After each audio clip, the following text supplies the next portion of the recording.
have to work. You could be spending time with the kids, you could be doing things that you really enjoy hobby-wise. So it was really hard for me to, hear that when I did feel passionate. So in the back of my head, I was like, okay, well, I want to prove to him that I can make an income doing this. So that's kind of the way I started looking at things, because I did enjoy doing this. It gave me a purpose outside of being just a mom.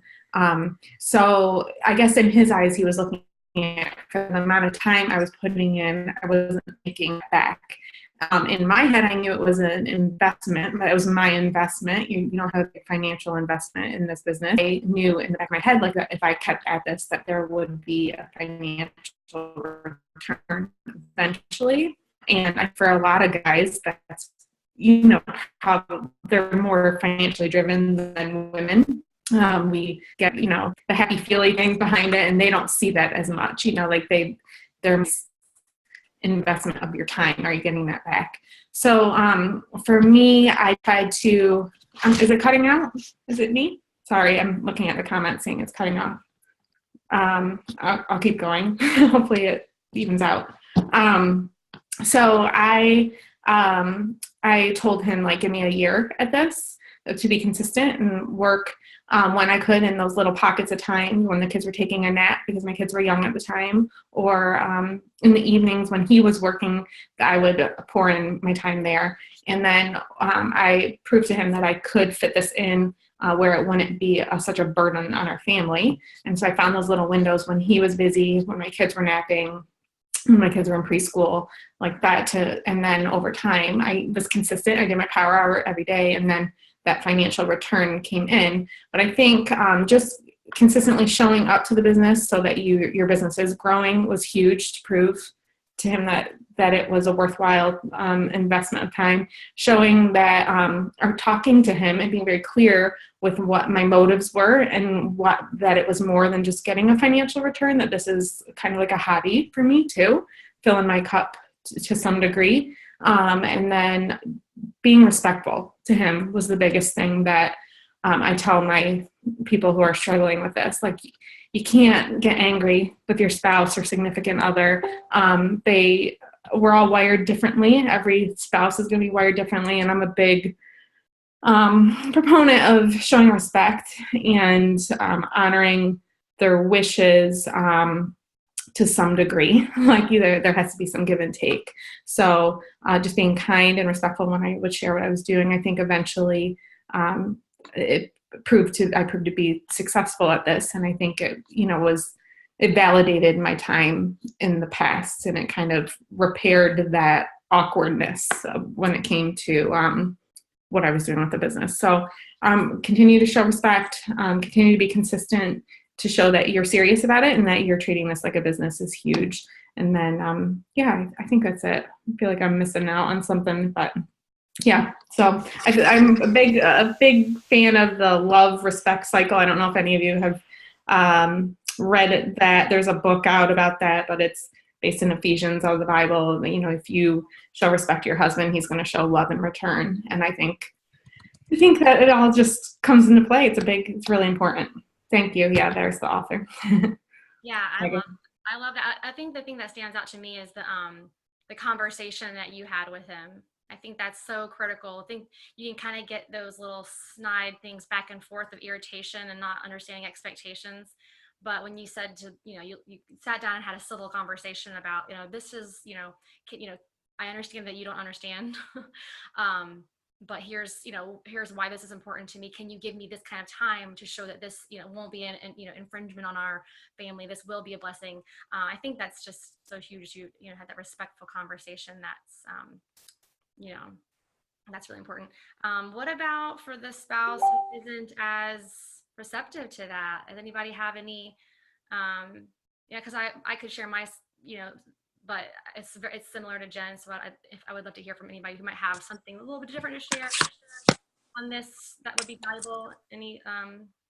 I could share a little bit. Okay, great. My circumstance is a little different because I'm not married, but I've had boyfriends and relationships that were very serious, that we were living together, that weren't supportive. And in the beginning of my business, when I wasn't feeling successful, or like Jen said in the beginning, maybe wasn't bringing in that financial return and was sort of feeling insecure about it and still questioning if it was something I could do. I think that I felt attacked when I wasn't supported by him, because I was already feeling kind of unsupported for myself, just because I was so uncertain as to whether I could actually make it happen. As much as I was saying, like, as much as I wanted to just say, like, believe in me, trust me, because I believed in my team, and I believed, I was very passionate about the business and obviously the lifestyle and the community that I was finding around it, whether the money came in or not. It was hard to sort of explain that to him, because all he saw that was, is that my business was taking away from our relationship. And so now there was insecurity in him in that. So in my relationship, I was able to eventually kind of sort that out, where I felt so unsupported that I almost quit the business, because I love to love so much in my relationships. I was willing to at times give up the business. Because I thought that that's what I needed to do, in a sense, to support him. So with, this business and this community and the personal development that's come along with it for me, I was actually able to find a healthier relationship. Not saying I recommend this at all, but if anybody's in a similar situation, what I found in this business for me was that I had a cycle of unhealthy relationships where people weren't supportive of me. And I held myself back a lot because I loved that person and wanted to be in a relationship with that person. And I was afraid if I grew too much, we would grow apart. So eventually that's what happened, just because I started to grow from the inside out. And then what's happened is I've been able to invite healthier people into my life since then, and elevate my life in that way, and respect myself enough that if they don't support me in what I'm doing, that maybe they're not the right person in my life. Again, I'm not talking about husband. I'm talking completely different situation. Also, what I've learned too, just recently in the last couple months, is that I depend on people's support so much that it can hold me back when I feel unsupported, whether maybe it's in a work relationship, maybe it's in even within our team, or recently, like if a coach decides to leave the business, when they are like, they're going to be a business builder and then they leave the business. And I was talking to Megan a little bit about this too, was that it really hits home when somebody like quits or doesn't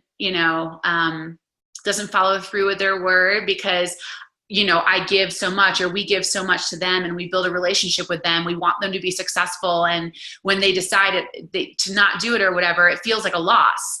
And it can affect our business because we feel like we need them to be successful. And what I'm learning is that I need to trust in God, and I need to have that relationship be stronger than anything. So no matter what happens, no matter how many no's, no matter how many coaches quit, or, if I'm feeling unsupported in my relationship, I can trust in God, and I can show up for myself.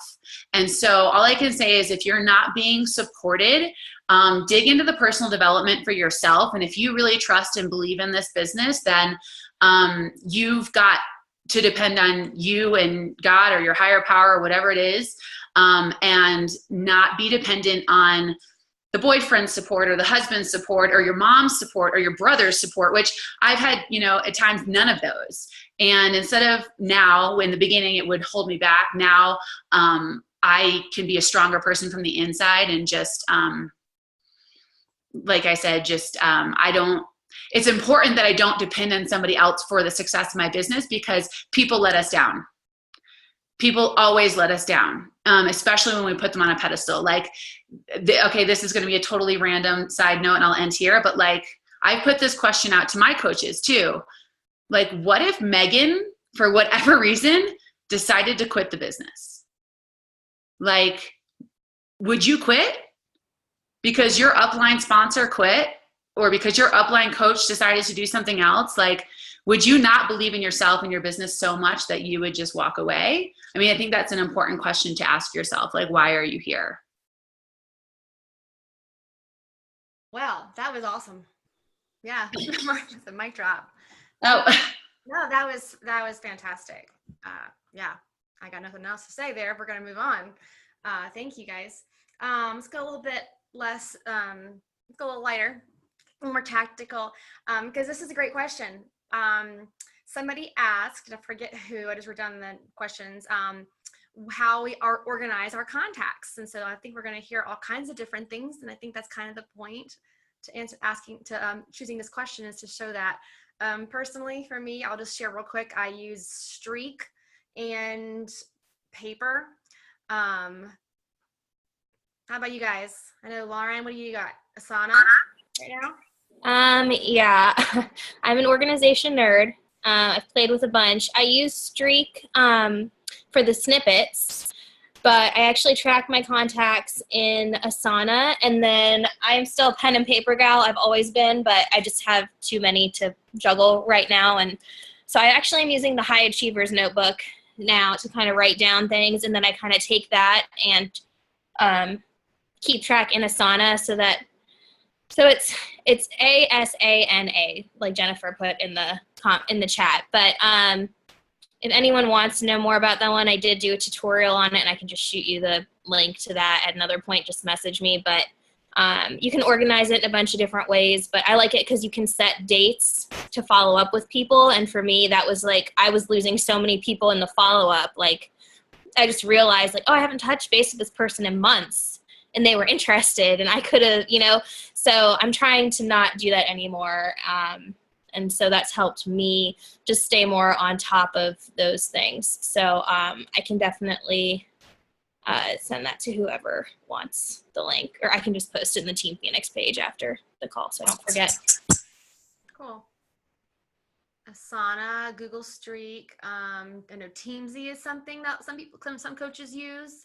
All three of those have options to help you to like reminders, like Lauren was saying, like to schedule that follow up. It kind of does it. She has a system. Streak can do that. So can Teamsy. What else? Does anybody else have anything that they want to? This is something that I'm still not great at. Almost 4 years into my business, I will be honest with you. So take heart and be encouraged that you can have success with this business and not be very good at this, okay? But I am very old school. I'm completely like anti-techie, anything like you start throwing words like Google, Streak, and Teamsy, and no, I'm gonna check out.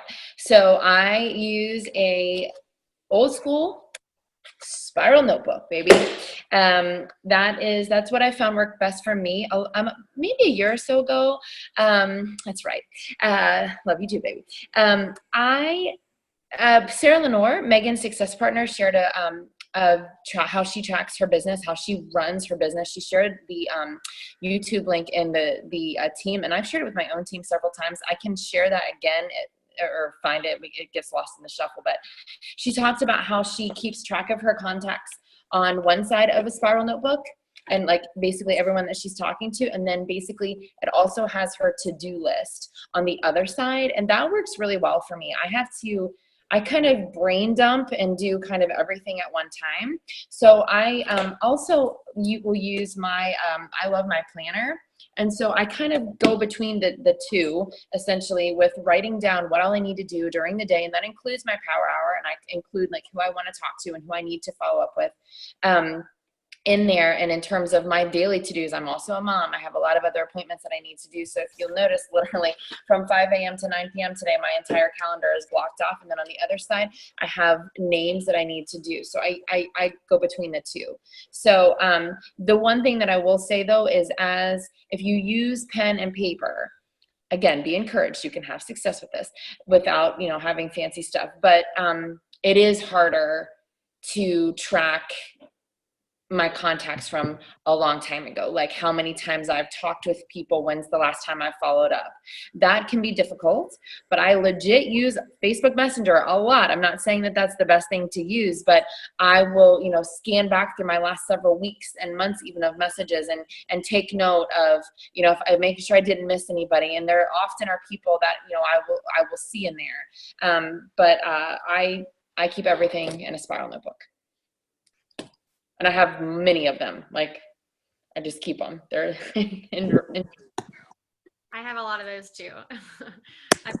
I have my bullet journal is a lot of that too. So I kind of do a combination. So I think you should just be encouraged to know that there are so many different ways that you can go about it, and there's no right way, there's no best way. It really does depend on how your brain works, how your best, and I think a lot of us try different things from time to time and adjust and just kind of shift around. So just pick something. Ready? Like my assistant, I'm working on like a Teamsy shift, but that will be a task that is entirely delegated for me. So that's something as you consider as your business grows, you could start small with that. It doesn't have to be something super crazy advanced. And as it grows, if you're more like me, then maybe you can delegate something like that off for another time. Keeping track of stuff anyway. Thanks, Andrea. Okay, let's see which question. And if somebody's like super passionate about it, put it in the chat window, you can go for it. This is a good question. I forget who it was.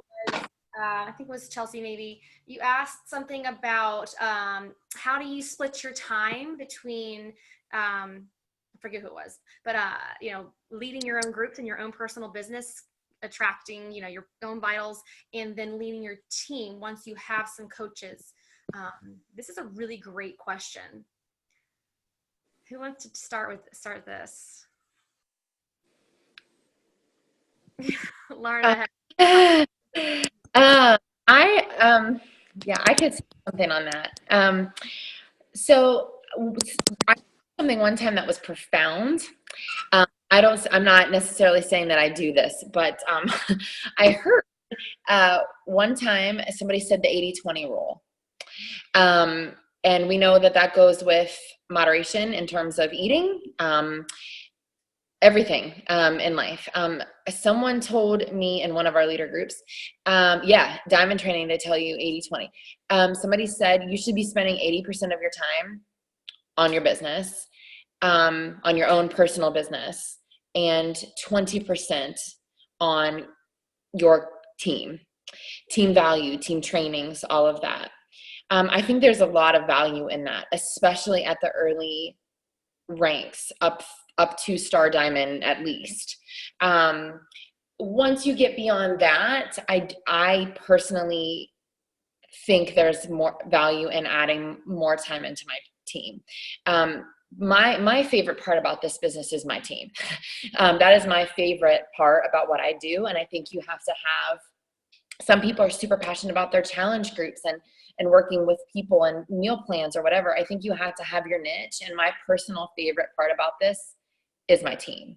So I spend more than 20 minutes of, my hour per day or whatever, 20% of my time on working with my team. But it is vital to make sure that you're spending the bulk majority on the things that are going to grow your own business. Because if you spend too much time in your team, your own contacts, your own power hours, everything will suffer. And then your business isn't going to continue to move forward. And unfortunately, we've found that, sometimes people leave. Our teams can check out sometimes. And not our teams, but people in our teams, leave. We can't put all of our eggs in that basket. So you do definitely need to keep your own business at the forefront. I'm going to go ahead and I think that was perfect, Andrea. And I was going to say the same thing, 80-20. But this is something that when I first hit Diamond was a huge, I don't want to say failure, but it was a big mistake that I made, was just focusing so much time and effort on my team and not enough on my own vitals in the beginning. And so what I heavily suggest is kind of sticking to that 80-20. And it can be really tempting when you're a newer diamond or when you're trying to hit diamond. You see your leader or Megan or whoever it is, you see them doing certain things and you're like, okay, I need to be doing my own new diamond training. I need to be doing my own sneak peek. I need to be doing my own, you come up with a whole list because you see that Megan or Jen or whoever your coach is doing that, and you feel like you need to be doing that. But so I was one of those. So I was like out there trying to create everything, but I wasn't hitting Success Club consistently. I wasn't doing my own power hour consistently. And I'll say that, like, honestly, even as a diamond, I wasn't. Like, that's something that's been newer in the last year for me. But so what I tell my team now is, as far as the extras, like, doing your power hour needs to be number one. Like, that's your number one priority. And there can be all these other, like, shiny object things that seem so awesome and content that you want to create for your team. Make a list, like, have a sheet of paper. I literally keep a sheet of paper with all the things I'd love to do. Like, I'd love to have a newsletter. I'd love to do this. Like, it's all on a list for me. And, when I do have extra time, I'll, like, maybe pick one thing off the list to focus on each week. Like, one little extra thing. Because that is the same thing with Andrea. Like, that's the part that brings me the most joy. But I've also realized that it also, I will use it as a distraction from actually doing the things I need to do, because it is the fun part that I really like. And when you're like me, and if you don't like inviting, you're like, oh, well, I'd much rather, create my own branded bubble tracker sheet because it's so cute and has stars all over it, than to actually invite people to my group and have someone tell me no. It's just so, yeah. So that is my best advice, is to kind of just keep a list of the things you'd like to do and know that those are all valid things and it's awesome and you should definitely do them, but don't feel like you need to do them all at once. And know that part of the awesomeness of being on this team and having other strong leaders on the team is that you don't necessarily have to create everything from scratch. So, if there's something you want to do, you might, like, put it out on the team page, or ask your upline or ask another leader. They might have something that you can jump off of that might not take as long as creating it yourself, that you can kind of make your own. So that's my best advice as someone who definitely didn't follow the 80-20 rule. I think, like, I hit diamond right before I had my daughter, and I just wanted my team, I wanted my team to stay successful while I was kind of backing off with a newborn for a little bit. And so I just, like, was pouring everything into my team, and I wasn't doing my own vitals for those first few months, and my business really, like, suffered because of it. So I think that it's very tempting, especially when you're a new diamond or, like, right about to hit diamond, to, like, be doing everything yourself. But it doesn't have to be that way. This is Lauren's mic. We can end the call now, because that's all the truth in the world. Every bit of it. Yeah. I'm not going to say anything. She just said it all. And Chris says here in the chat, don't create anything from scratch. Lean into our team and resources. We're stronger together.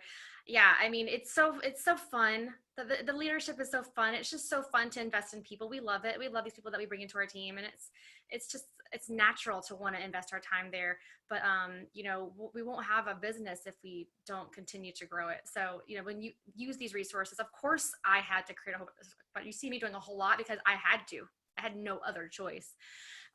So, definitely lean in and don't reinvent the wheel. I mean, someday you might want to, you might need to, but definitely, I don't want to repeat anything they just said, because it's pretty much everything was said there. I'm going to go to this question. How do you handle the large volumes of conversations without being behind? I think maybe Ashley, did you, Sophia, did you? Yeah. So maybe you're having lots of conversations, you're putting lots of messages out there, but then your inbox is filling up. Katie, Arhan, how about you? Since I haven't heard from you tonight, how do you, what's your best tip for handling all these messages? You're putting all these messages and you're getting your inbox filling up. How do you best manage that? Okay, first of all, I typically answer real messages. So when I say, like, real messages, not messages from, like, my coaches or my challengers who have bought a challenge pack. But the other messages, I only answer them in the morning when I'm sitting down to work, and in the evening when I am sitting down to work. So I never open them during the day. When I'm got my kids running, if I open them and then my kids interrupt me, I forget, and then it's not bolded anymore. It's not on my contact list, so I never open them unless I'm sitting down to work. I've learned that the hard way. So number one, that's my number one tip. Number two is I make a list every month of my sort of my priority people. So who are people who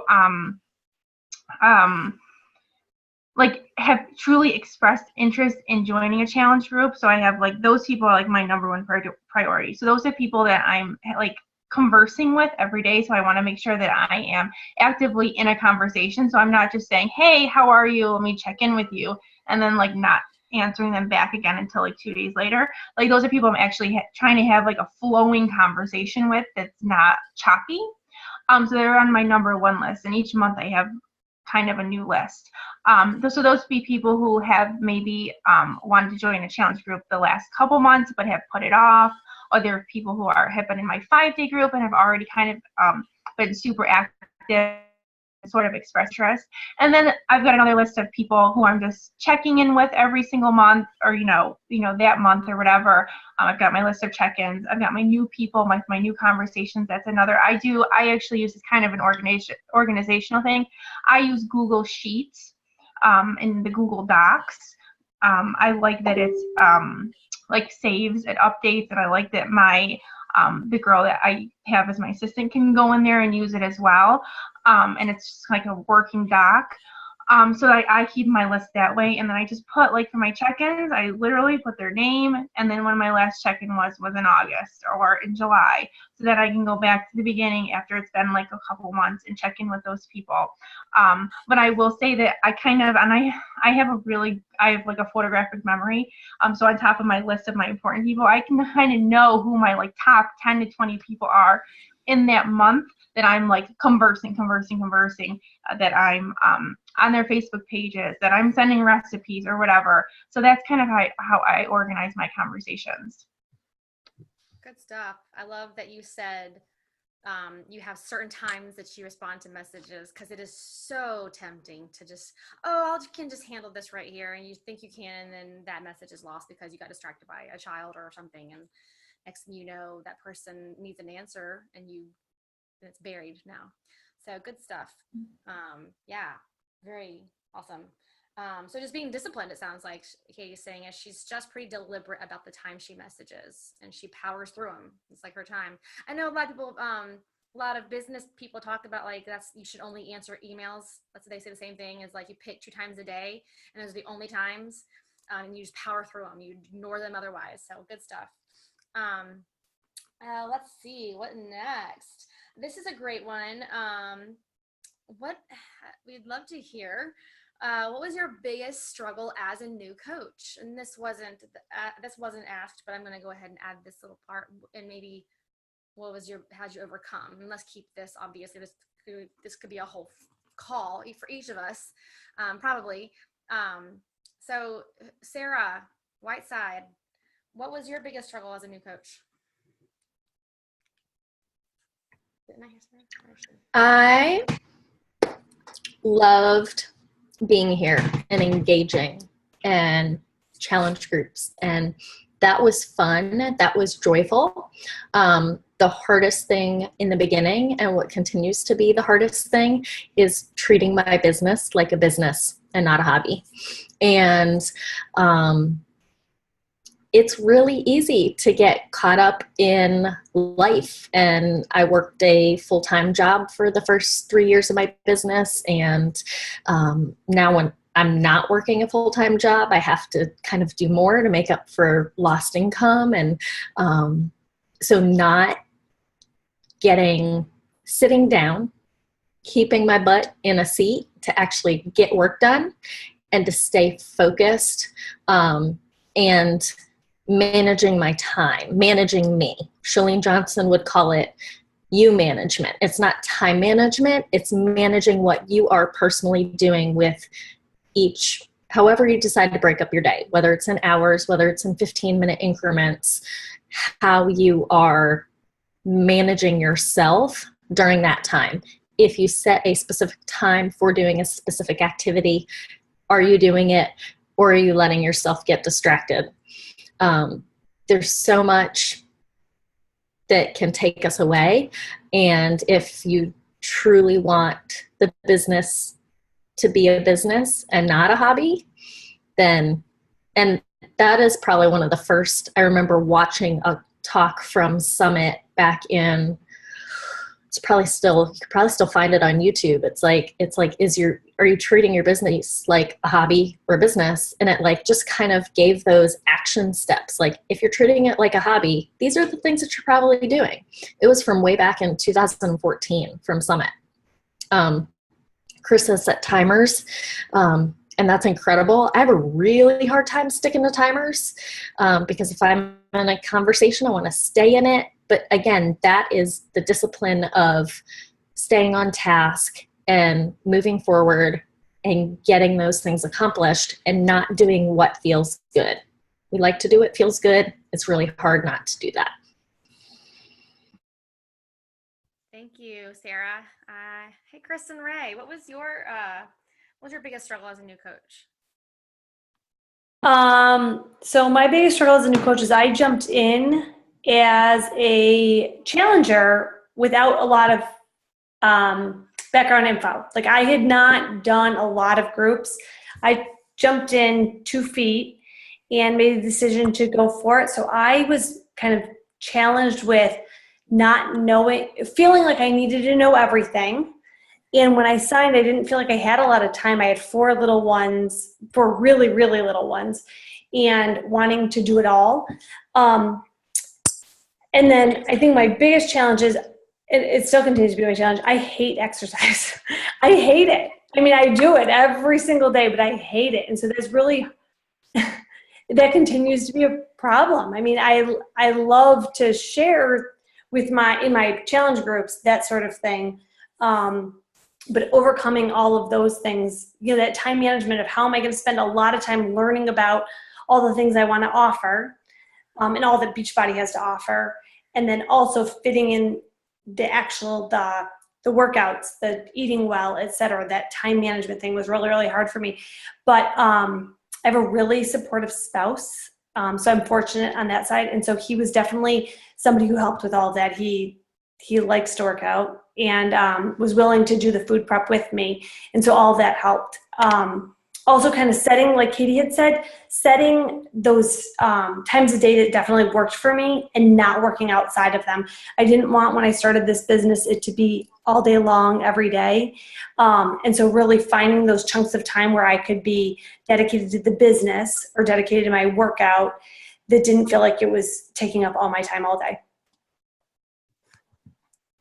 Thank you, Kristen. Anybody else want to share their biggest struggle as a new coach?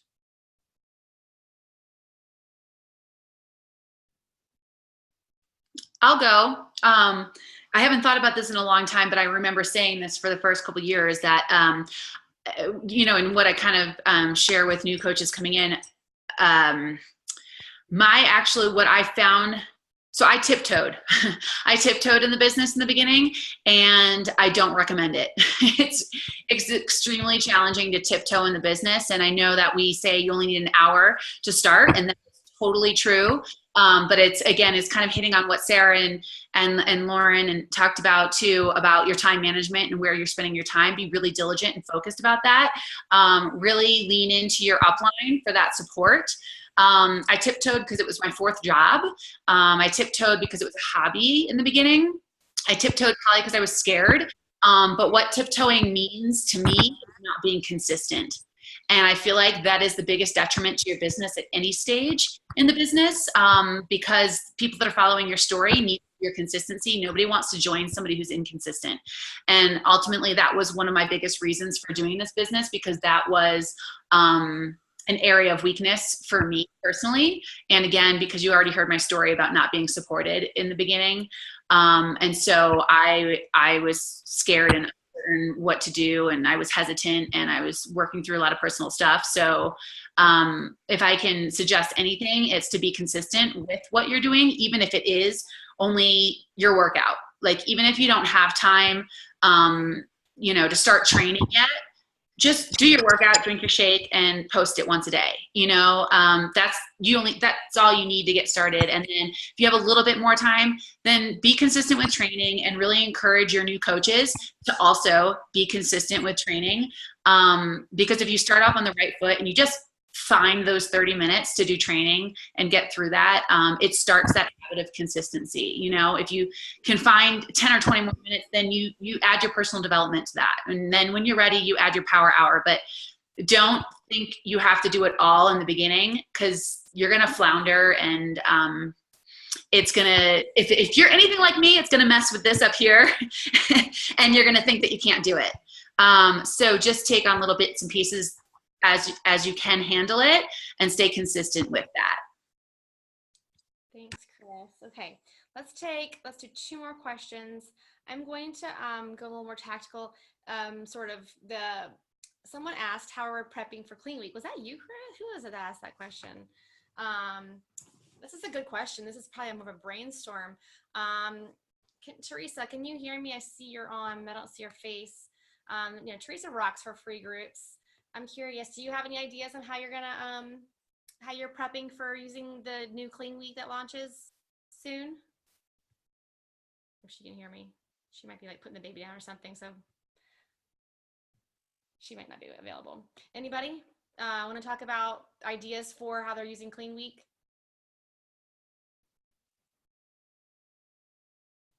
Well, spoiler alert, that's kind of what's going on with Super Saturday video.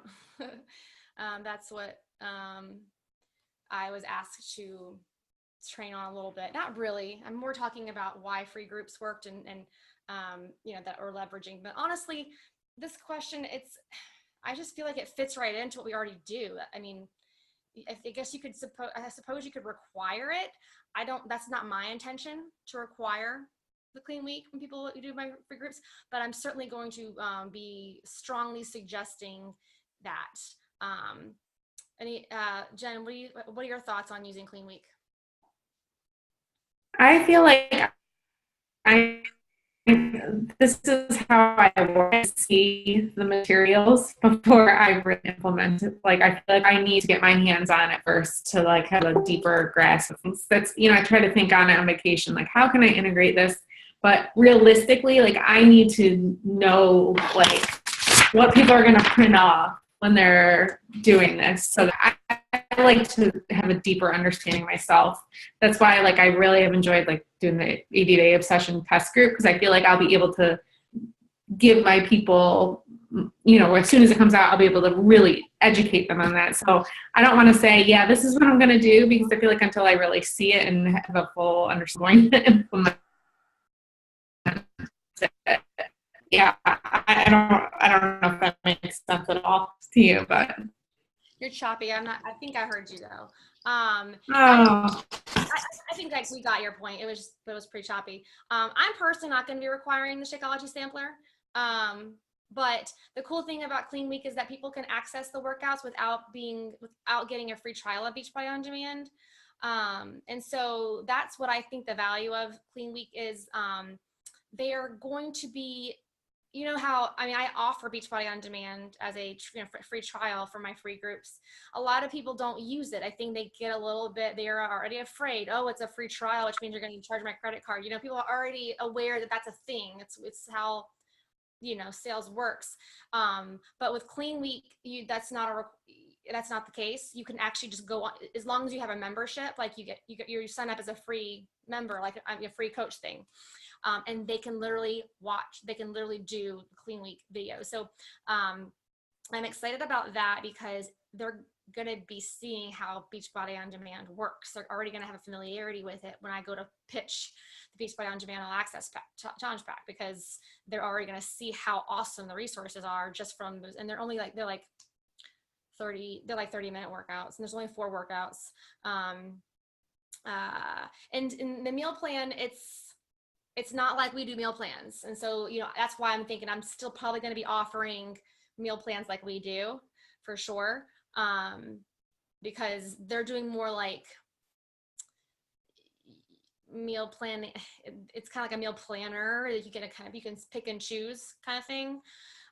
So yeah, those are the kind of things like Jen was saying. I gotta, once it's launched, I'll probably get a better sense of how I'm going to offer it. But I do feel like it's going to be pretty awesome that they're going to be able to be using, and that's what I'm going to be using for my workout for the fitness side, is those videos, because it gives people a taste of Beachbody on Demand without any kind of skin in the game.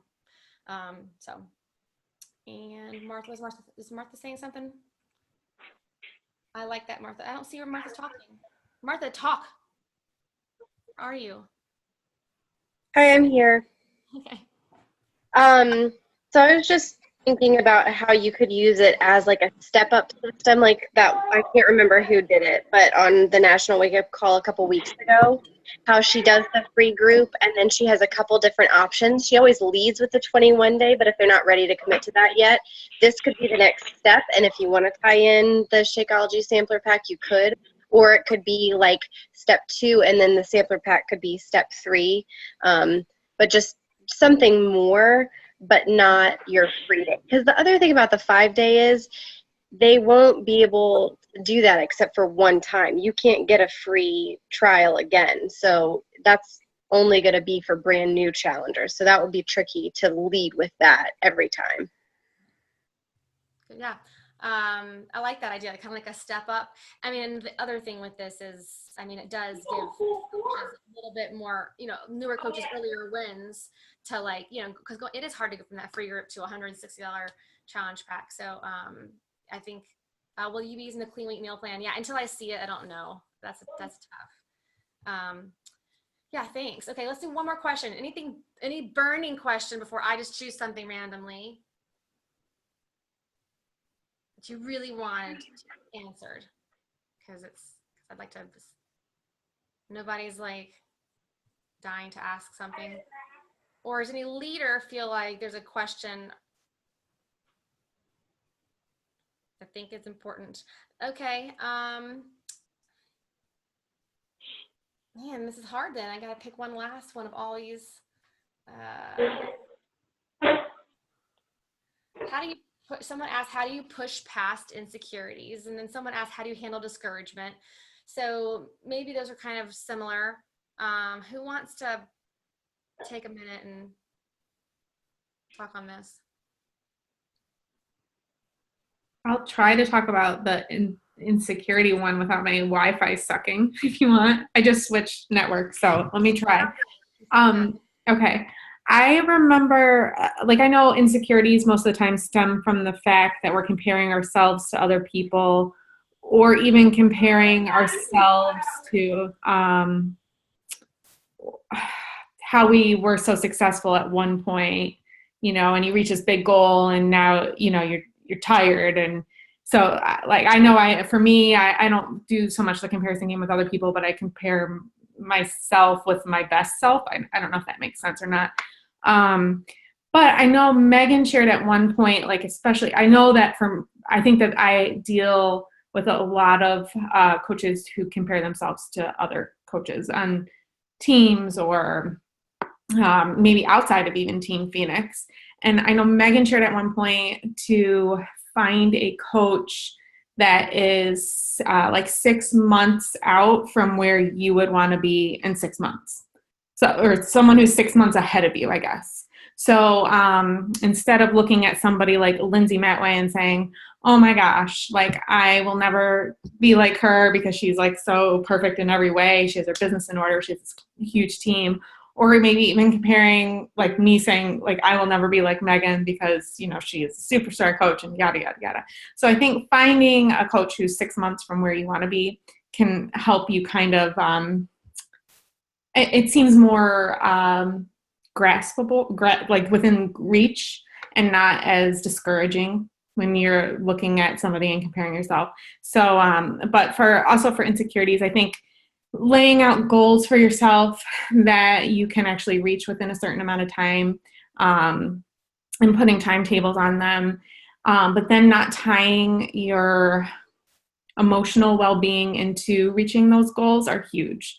I think a lot of times as women, I think it's all women on this call, but we're such emotional beings that when we don't hit a goal, or like I had a rough month this past month, it was probably my hardest ever, that we're not so emotional about it that it keeps us from pushing forward in the next month. So there's just some little things to think on.